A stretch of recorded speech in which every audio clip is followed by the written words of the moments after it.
passed. I mean, I got 8.5 overall, like last year, you know what I mean? I got 8.5 back to 8.5.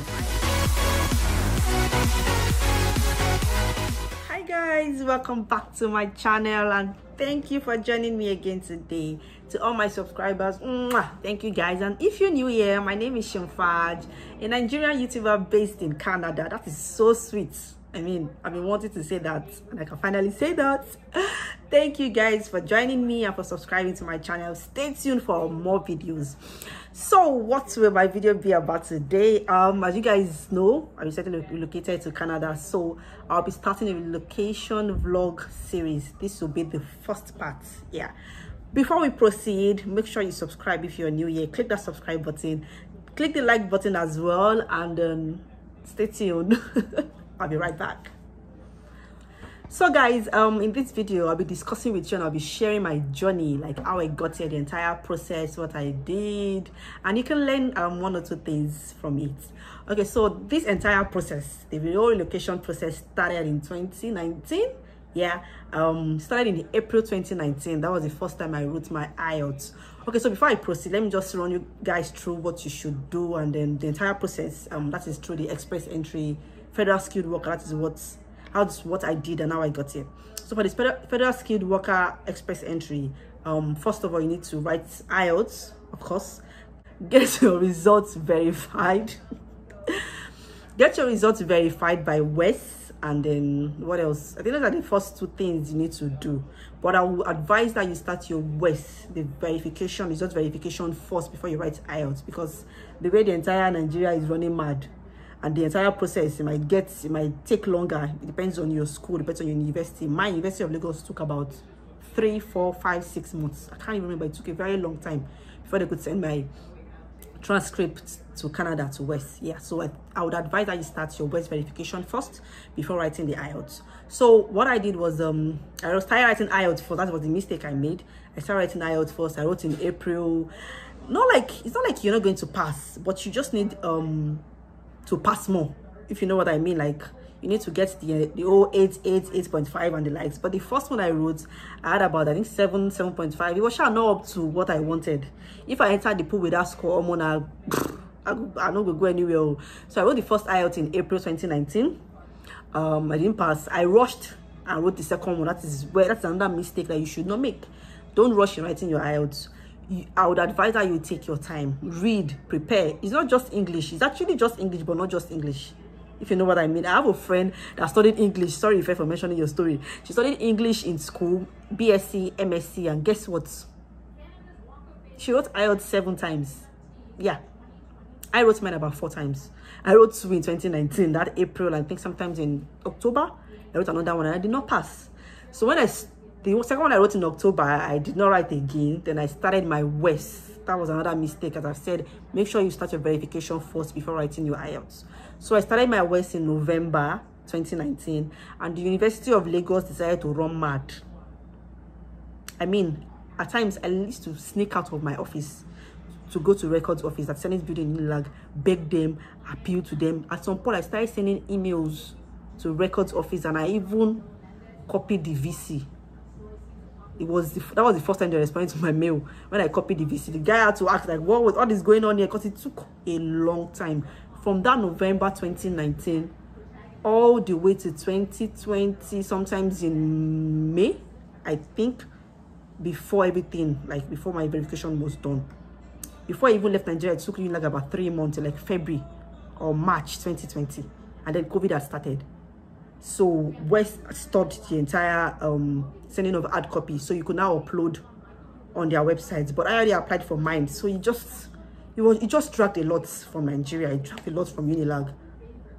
And then while the verification was still ongoing, I started writing my IELTS with my husband. My husband also wrote IELTS twice. After the second time, he stopped writing, but I was the primary applicant, like the principal applicant, so I had to keep writing. I needed to get that score, so I had to enroll for IELTS class. Yeah, got that bad. I enrolled for IELTS class sometimes in March. I did this class for about 4 weeks. It was 80,000 naira. You can imagine. I did the class for 4 weeks. I kept on doing it, and I made another mistake. Immediately the class ended, I did not read. I wrote another IELTS, and Not like I failed, but I did not get what I wanted. I wrote that IELTS in April 2020, and I did not pass.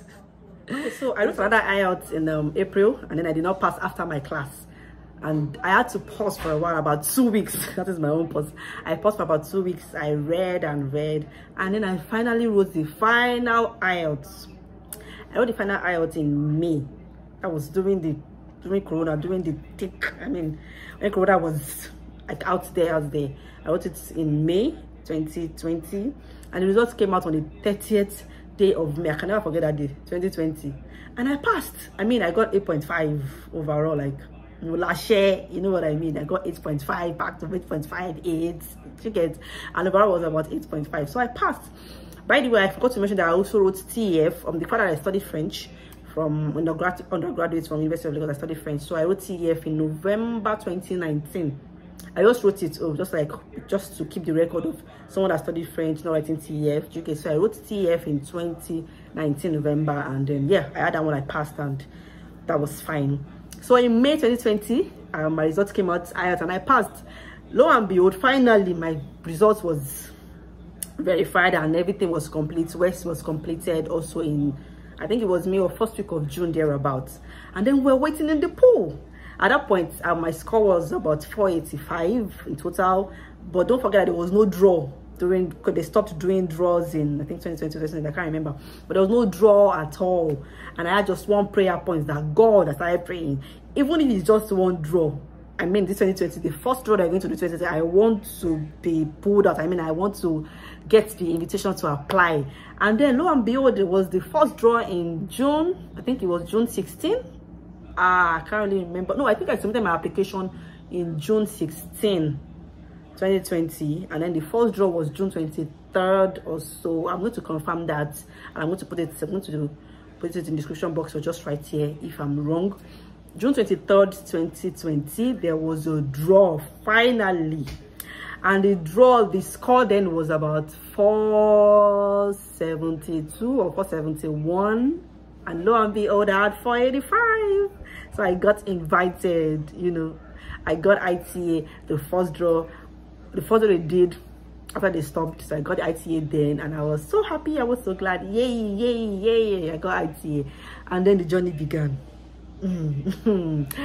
So I started getting my documents, medicals, you know, everything, get your documents, your POF, everything. Once you get invitation to apply, there's on the portal, when submitting your application, you see everything you see what you have to bring, what you have to submit. So I got all of mine, I got them ready, and then August 23rd, I submitted my application. August 23rd, 2020, I submitted my application, and the journey began. Silence. August, I submitted my application. It took them about 2 weeks, I think 2 weeks there, but I got what's this thing called? I got the request for biometrics. I'm sorry, my biometrics. I did that September, and immediately the mistake I made was I didn't pay my RPRF. That is the right for permanent residents. I think there's a fee to be paid. I didn't pay it while I was submitting my application, so they requested for it about September 30th. They requested for it, so I paid immediately. And after I paid September 30th, 2020, the silence began. I mean, absolute silence. No communication, sending mails, GCMS notes here and there. Nothing was happening. Me, in my mind, I was like, oh, it's regular 6 months. So I already calculated when something in August. Look, as bad is to come in February 2021, right? Yeah, in my mind, though, it's 2021. So we all started silence, nothing happened. By that time I was already pregnant. That was in, I don't know, check my vlog, you see when I got pregnant. Yeah, check that. So I was pregnant then, and then I was waiting that, oh, because I didn't want to give birth in Nigeria. At least even if I go in February, I was due in June, so I'll give birth in Canada. February came, nothing happened. March came, that's how they look. April, I'm waiting this up now.